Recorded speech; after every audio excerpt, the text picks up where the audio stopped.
High command ತೀರ್ಮಾನ ಮಾಡಿ ನಿಂತ್ಕೊಳ್ಳೇಬೇಕು ಅಂದರೆ ನಾನೊಬ್ಬ ಭಾರತೀಯ ಜನತಾ ಪಾರ್ಟಿಯ ಕಾರ್ಯಕರ್ತನಾಗಿ ಹೈಕಮಾಂಡ್ ಆದೇಶಕ್ಕೆ ನಾನು ಬದ್ಧವಾಗಿರ್ತೀನಿ.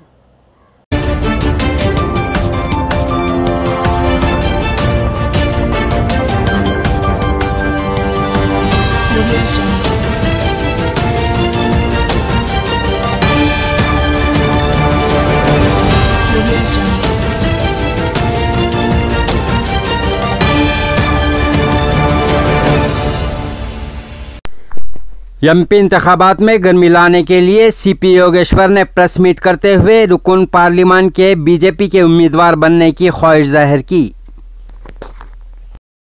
इन्होंने बताया कि डीके ब्रदर्स की अवाम पर ज़्यादतियों का जवाब आने वाले इंतखाबात में अवाम खुद देगी। डीके ब्रदर्स का गुरूर अवाम खुद तोड़ेगी। सीपी योगेश्वर के मुताबिक डीके शिव कुमार ने कहा है कि नरेंद्र मोदी से भी ज़्यादा लीडिंग में अपने भाई डीके सुरेश को कामयाब बनाएंगे। मोदी खुद आकर भी यहां इंतखाबात में मुकाबला करें तब भी बड़ी लीडिंग के साथ अपने भाई को कामयाब करेंगे। ये इनका गुरूर है। इनका गुरूर तोड़ने के लिए इनका मुकाबला को खड़ा होना ज़रूरी है।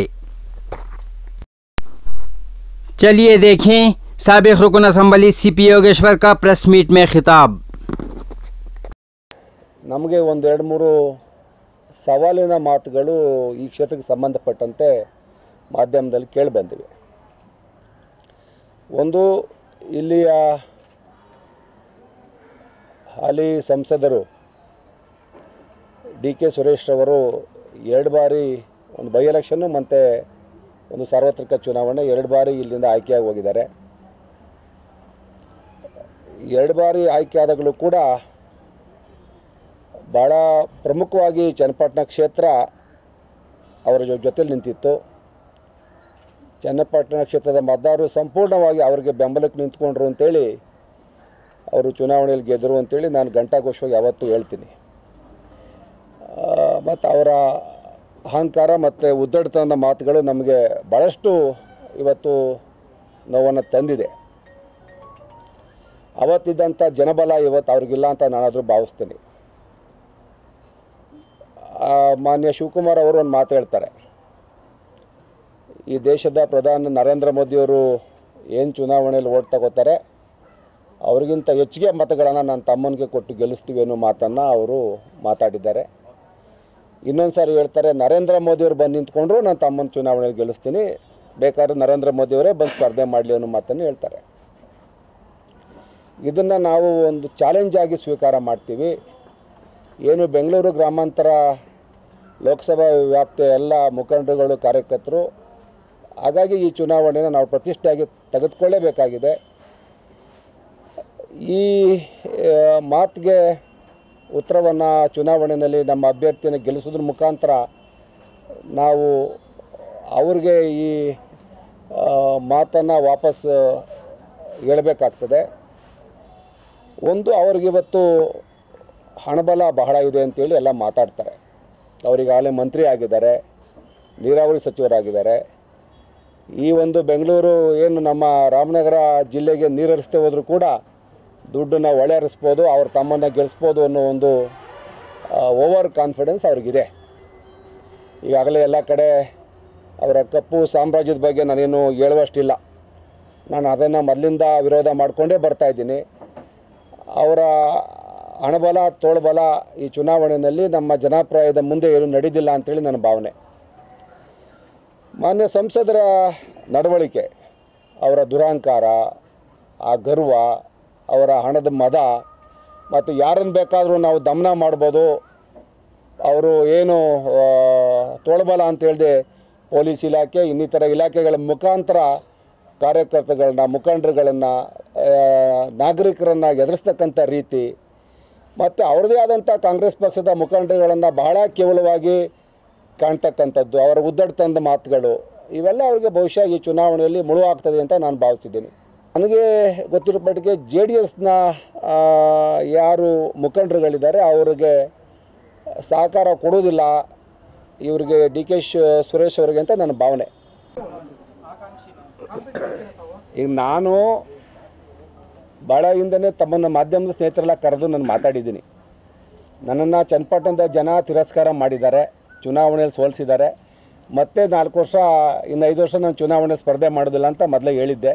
ಈಗಾಗಲೇ ಹತ್ತತ್ರ 1 ವರ್ಷ ಆಗ್ತಾ ಬಂದಿದೆ. ಇನ್ನೂ 4 ವರ್ಷ ಚುನಾವಣೆ ಚನ್ನಪಟ್ಟಣದಲ್ಲಿ ಬಂದರೆ ಅಲ್ಲೇ ಸ್ಪರ್ಧೆ ಮಾಡಬೇಕು.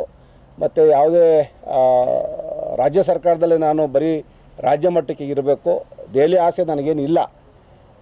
ಹಾಗಾಗಿ ನಾನೇನು ಅಷ್ಟೇನು ಉತ್ಸುಕವಾಗಿ ಚುನಾವಣೆ ಸ್ಪರ್ಧೆ ಮಾಡೋ ಒಂದು ಇರಾದೆ ನನಗೇನಿಲ್ಲ. ಹೈಕಮಾಂಡ್ ತೀರ್ಮಾನ ಮಾಡಿ ನಿಂತ್ಕೊಳ್ಳೇಬೇಕು ಅಂದರೆ ನಾನೊಬ್ಬ ಭಾರತೀಯ ಜನತಾ ಪಾರ್ಟಿಯ ಕಾರ್ಯಕರ್ತನಾಗಿ ಹೈಕಮಾಂಡ್ ಆದೇಶಕ್ಕೆ ನಾನು ಬದ್ಧವಾಗಿರ್ತೀನಿ. ಇದ್ದಾವೆ ಎಲ್ಲ ಕಡೆ. ಈಗ ಭಾಳಷ್ಟು ಸಭೆ ಸಮಾರಂಭಗಳಲ್ಲಿ ಚುನಾವಣೆ ಆಯ್ಕೆ ಪ್ರಕ್ರಿಯೆಗಳಿಗೆ ಸಭೆ ಸಮಾರಂಭಗಳು ನಡೀತವೆ. ಹಂಗೆಲ್ಲ ನಡೀತಾ ಇದೆ. ಅಂತಿಮವಾಗಿ ಕೇಂದ್ರ ಚುನಾವಣಾ ಏನು ನಮ್ಮ ಸಮಿತಿ ಇದೆ ಅವರು ಮತ್ತು ರಾಜ್ಯಾಧ್ಯಕ್ಷರು ಚರ್ಚೆ ಮಾಡಿ ಸೂಕ್ತ ಅಭ್ಯರ್ಥಿಯನ್ನು ಕೊಡ್ತಾರೆ ಅನ್ನೋ ಒಂದು ವಿಶ್ವಾಸ ಇದೆ. ಮೈತ್ರಿ ಸರ್ಕಾರ ತೆಗಿಬೇಕು ಅಂತ ಅಂದರೆ 2 ದಿವಸದ ಕೆಲಸ ಅಂತೇಳಿ ಭಾಳಷ್ಟು ಜನ ನಮ್ಮ ಹಿರಿಯವರು ಹೇಳಿದ್ದಾರೆ. 1 ದಿವಸದಲ್ಲಿ ತೆಗೆದಾಕ್ಬೋದಾಗಿತ್ತು. ಏನು ಬಹಳ ದೊಡ್ಡ ಗನಂದಾರಿ ಕೆಲಸ ಏನಲ್ಲ. ಆದರೆ ಕುಮಾರಸ್ವಾಮಿ ಅವರು BJP ಜೊತೆನೂ ಕೂಡ ಚೆನ್ನಾಗಿರೋದ್ರಿಂದ, ಕೇಂದ್ರದಲ್ಲೂ ಕೂಡ ಅವ್ರ ಅಂಡರ್ಸ್ಟ್ಯಾಂಡಿಂಗ್ ಇರೋದ್ರಿಂದ ಬಹುಶಃ ಈ ಚುನಾವಣೆ ರಿಸಲ್ಟ್ ಆದಮೇಲೆ ಅವರು ಯಾರ ಕಡೆ ಬೇಕಾದರೂ ಹೋಗ್ಬೋದು. ಹಂಗಾಗಿ ನಮ್ಮ ಹೈಕಮಾಂಡು ಯಾವುದೇ ಈ ಸರ್ಕಾರವನ್ನು ಪಲ್ಲಟಗೊಳಿಸೋ ದೃಷ್ಟಿಯಿಂದ ಈ ಸರ್ಕಾರ ಡಿಸ್ಟರ್ಬ್ ಮಾಡಬೇಕು ಅಂತ ನಮ್ಮ ಹೈಕಮಾಂಡ್ ಯಾವತ್ತೂ ತೀರ್ಮಾನ ಮಾಡಲಿಲ್ಲ. ಹಂಗಾಗಿ ಈ ಸರ್ಕಾರ ನಡೀತಾ ಇದೆ ಅಷ್ಟೇ. ಅವರವರೇ ಕಿತ್ತಾಡ್ತಾರೆ, ಕಚ್ಚಾಡ್ತಾರೆ. ಮುಂದೊಂದು ದಿನಗಳಲ್ಲಿ ಬಿದ್ದೋಗೋ ಮರಕ್ಕೆ ನಾವೇ ಕೊಡಲಿ ಹಾಕಬೇಕು ಅಂತ ನಮ್ಮದು ಉದ್ದೇಶ. ಸರ್ಕಾರ ತೆಗೆಯೋದು ಬಹಳ ಗನಂದಾರಿ ಕೆಲಸ ಏನಲ್ಲ ಇದು. ಹಂಗಾಗಿ ಎಲ್ಲ ಬೆಳವಣಿಗೆಗಳು ತಮಗೆ ಗೊತ್ತಿದೆ. ನಮ್ಮ ಹೈಕಮಾಂಡ್ ಆಗಲಿ ನಾವಾಗಲಿ ಈ ಸರ್ಕಾರ ತೆಗಿಯೋಕ್ಕೆ ಯಾವತ್ತೂ ಹೋಗಲಿಲ್ಲ. ಆದರೆ ನಾನು ಹೇಳೋದೇನೆಂದರೆ ಕುಮಾರಸ್ವಾಮಿ ಅವರು ನಮ್ಮ BJP ಜೊತೆ ನಿರಂತರ ಸಂಪರ್ಕದಲ್ಲಿದ್ದಾರೆ. ಈಗ ನಾಳೆ ಚುನಾವಣಾ ನೀತಿ ಘೋಷಣೆ ಆಗ್ತದಪ್ಪ, ಯಾವ ಅನುದಾನ ಕೇಳಕ್ಕೆ ಹೋಗ್ತಾರೆ ಪ್ರೈಮ್ ಮಿನಿಸ್ಟರ್ ಹತ್ರ 1 ಗಂಟೆ? ನೀವು ನೋಡಿದ್ರಿ ಮೊನ್ನೆ ಡೆಲ್ಲಿಗೆ ಹೋದಾಗ ದಿಢೀರ್ನ ಡೆಲ್ಲಿಗೆ ಹೋಗಿ ಪ್ರೈಮ್ ಮಿನಿಸ್ಟರ್ ಹತ್ರ ಮಾತಾಡ್ಕೊಂಬರ್ತಾರೆ. ಹಂಗಾಗಿ ಅವ್ರ ನಡೆ ಹೆಂಗೆ ಹೇಳೋಕ್ಕಾಗ್ತದೆ? ನಾವು ದೇವೇಗೌಡರು ಕುಮಾರಸ್ವಾಮಿ ಅವರ ರಾಜಕೀಯ ಚಾಣಕ್ಯತನಕ್ಕೆ ನಾವೇನು ಇನ್ನೂ ನಾವು ಗೊತ್ತಿಲ್ಲ. ನಿಮಗೆ ಗೊತ್ತಿರಬೇಕಲ್ಲ ಸ್ವಾಮಿ. ಅಲ್ಲ, ಈಗ ನಾನು ಹೇಳ್ತಾ ಇರೋದು ಈ ಸರ್ಕಾರ ಅಲುಗಾಡಿಸೋ ದೃಷ್ಟಿಲಿ ಕೇಳಿದ್ರಲ್ಲ, ನಮಗೆ ಯಾವ ರೀತಿ ಅದ್ಯಾವುದು ಉದ್ದೇಶ ನಮಗಿಲ್ಲ. ಸರ್ಕಾರ ಡಿಸ್ಟರ್ಬ್ ಮಾಡೋದು ತೆಗಿಯೋದು ನಮಗೇನಿಲ್ಲ. ಅವ್ರು ಚೆನ್ನಾಗಿದ್ದಾರೆ ಅಂತ ಹೇಳ್ತಾ ಇದ್ದೀನಿ ಅಷ್ಟೇ.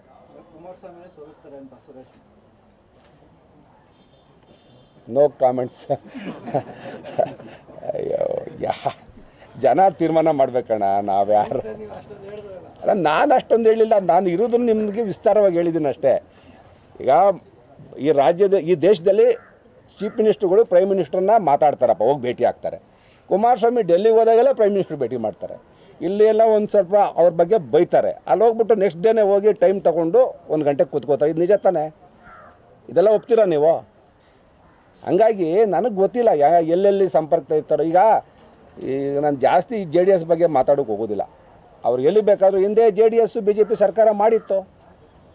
ಅವ್ರು ಮೈತ್ರಿ, ಅವ್ರು ಎಲ್ಲಿ ಬೇಕಾದರೂ ಮೈತ್ರಿ ಮಾಡ್ಕೋಬೋದು. ಅವ್ರು ಸ್ವತಂತ್ರರಿದ್ದಾರೆ. ಹಂಗಾಗಿ ನಮಗೆ ಇವತ್ತು ಸ್ಪರ್ಧೆ ಯಾರಿಲ್ಲೇ? ಕಾಂಗ್ರೆಸ್ ಸ್ಪರ್ಧೆ. ಕಾಂಗ್ರೆಸ್ಸು BJP ಈ ರಾಷ್ಟ್ರದಲ್ಲಿ 2 ಪರ ಮತ್ತು ವಿರೋಧ ಪಕ್ಷಗಳು. ನೀವು ತೀರ್ಮಾನ. अब देखना यह है कि क्या CP योगेश्वर बीजेपी के उम्मीदवार बन सकेंगे और क्या MP उम्मीदवार की टिकट लाने में कामयाब हो सकेंगे। क्या इस बार भी MP के इंतखाबात में कड़ा मुकाबला होगा। इन तमाम सवालात के जवाबात आने वाला वक्त ही दे सकेगा।